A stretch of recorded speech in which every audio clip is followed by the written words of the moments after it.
یہ بات یاد رکھیں، یہ مسئلہ الگ سے یاد رکھیں۔ جب خطبہ ہوتا ہے، خطبے کے دوران بھی اس وقت حضور اکرم صلی اللہ علیہ وسلم کا نام مبارک آئے یا کچھ اور کلمات ہیں، اب ہم نے دل ہی دل میں درود پڑھنا ہے، دل ہی دل میں درود پڑھنا۔ کئی اس وقت میں دیکھتا ہوں بعض اوقات نظر پڑتی، وہ خطبے کے دوران بھی یا انگوٹھے چوم رہے ہوتے ہیں، درود پڑھ رہے ہوتے ہیں۔ انگوٹھے چومنا جائز ہے، مستحب عمل ہے، مبارک عمل ہے، لیکن خطبے کے وقت نہیں۔ اب خطبہ شروع ہو گیا، اب آپ نے بیچ میں نبی صلی اللہ علیہ وسلم کا مبارک نام آتا ہے تو اب آپ نے انگوٹھے نہیں چومنے، دل ہی دل میں درود، دل ہی دل میں تعظیم۔ یہ چومنے کا عمل اذان، اقامت، ان چیزوں پہ یہ مسئلہ بھی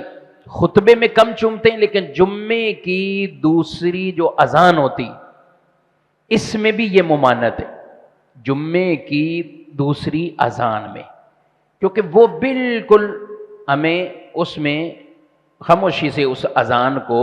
سننا ہے، نہ کسی سے بات کرنی، نہ زبان سے کوئی کلمات ادا کرنے۔ اس لیے اس اذان کا جواب بھی دل ہی دل میں آپ دہراتے رہیں، زبان سے نہیں، زبان سے نہیں۔ اور آپ دیکھیں گے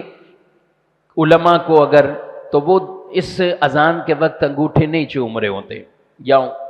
کبھی عادت ہوتی ہے تو ایسے ہی کسی نے چوم لیے، لیکن اس وقت وہ نہیں چوم رہے ہوتے۔ تو یہ ایک مسئلہ ہے، ہمیں سمجھنا چاہیے۔ اور جب ختم شریف پڑھ رہے ہیں، فاتحہ پڑھتے ہیں، ختم پڑھتے ہیں،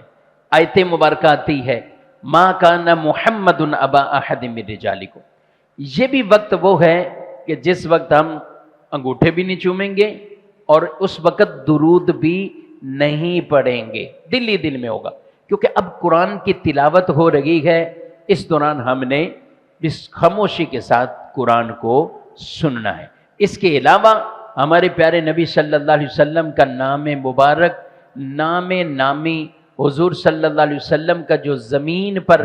اور اللہ کی طرف سے جو نام رکھا گیا، نام محمد صلی اللہ علیہ وسلم،